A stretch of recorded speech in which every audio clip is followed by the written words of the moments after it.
Hello my dear friends, चलिए बात करते हैं 12th स्टैंडर्ड के थर्मोडायनामिक्स लेसन के एमसीक्यूज की। दूसरा लेक्चर जो आपने देखा है आज, उस दूसरे लेक्चर के साथ जुड़े हुए 10 सवालात और उनके जवाब। Let's start with the first one. Question number 1, heat always travels from, कैसे ट्रेवल करती है? सन से हम तक ये हीट आती है, हमसे उल्टी नहीं जाती है। So heat always travels from a body which is at high temperature to a body at low temperature or hot to cold। क्या दिया है यहाँ पे?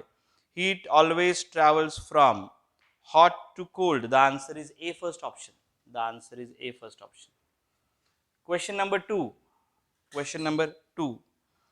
You leave your cold spoon in a hot bowl of oatmeal। Okay, गरम soup था, suppose ये oatmeal क्या है, सूप में डाल दिया हमारा चम्मच, तो क्या हो जाएगा? What will happen after an hour? 1 घंटे बाद अगर आप देखने जाओ तो क्या होता है?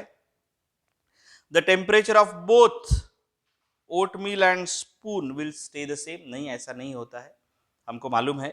The spoon and oatmeal become at the same temperature। That is what happens, they attain thermal equilibrium।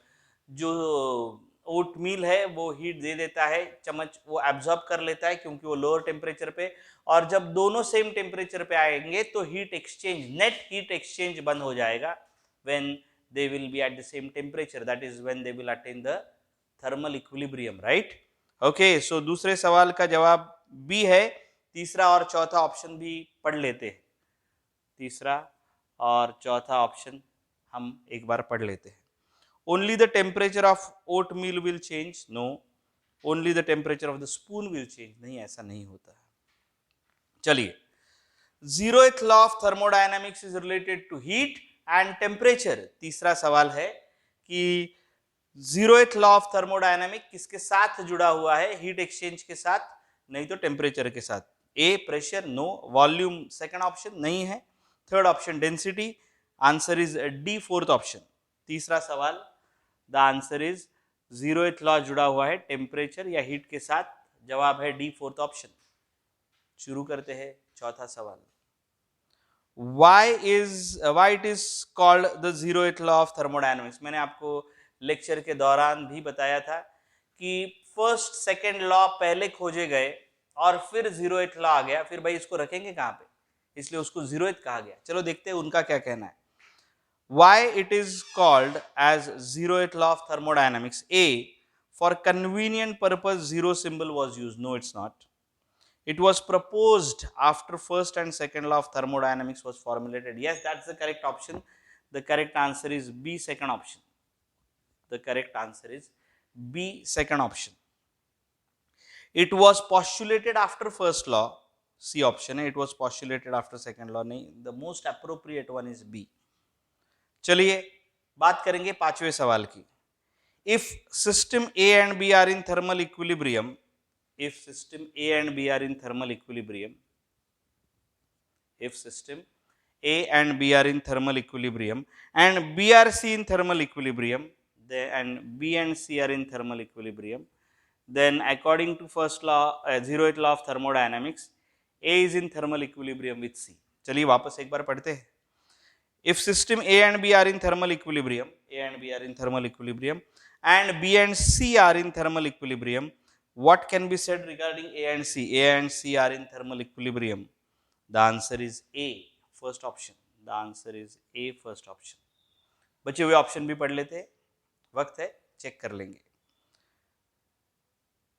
They are not in thermal equilibrium, option B। Obviously that's not the correct one।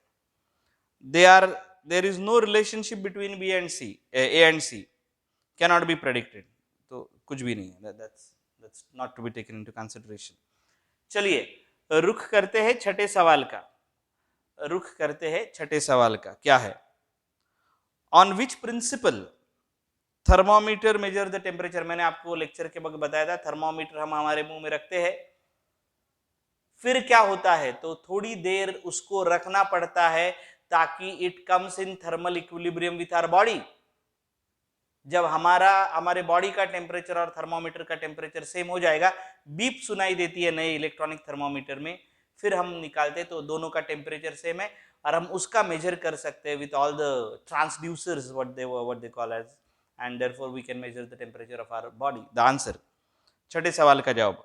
On which principle thermometer measures the temperature of the body? It is definitely on the principle of zeroth law of thermodynamics. The answer is A, first option. बचे हुए option first law, second law, all of the above. तीसरा law भी है जैसे मैंने आपको बोला था, लेकिन not there in the syllabus currently. चलिए सातवां सवाल देखते हैं. क्वेश्चन नंबर 7 क्या है, लिख के रखा है already. The science of measuring temperature, या science of measuring temperature is called thermometry. Temperature गिनने की जो what you can say techniques है उसको थर्मोमेट्री कहा जाता है. The answer is B. Thermodynamics नहीं, थर्मोमेट्री यस. थर्मोकाइनेटिक्स नहीं, आइसोथर्मल भी नहीं. The answer is B, second option. The answer is B, second option. चलिए बात करते हैं आठवें सवाल की.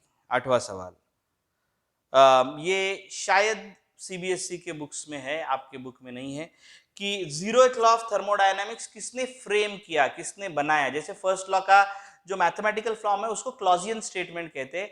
जीरोथ लॉ बनाया कार्नॉट ने. उनके नाम के ऊपर हमने कार्नॉट साइकिल, कार्नॉट इंजन भी देखना है आगे चल के. लेकिन फिलहाल who formulated zeroth law of thermodynamics? It was not Newton, it was Carnot, it was not Joule. So answer is B, second option. The answer is B, second option. चलिए देखते हैं 9वें सवाल का जवाब. Question number 9. ये हमने किया हुआ है. The answer of question number 9 is what will be the internal energy of argon? 3/2 kT है वो. Is it not? टेक्स्ट में भी दिया हुआ है. टेक्स्ट में देखिएगा. Question number 20, what is the internal energy of argon? क्योंकि वो मोनो एटॉमिक मॉलिक्यूल है तो उसकी इंटरनल एनर्जी आएगी 3/2 kT. The answer is B, second option. The answer is B, second option. आज का आखिरी सवाल. What will be the internal energy? Diatomic है भाई. कौन? ऑक्सीजन. तो उसकी इंटरनल एनर्जी 3/2 kT नहीं आएगी. 3/2 kT plus 1, that is 5/2 kT आएगी.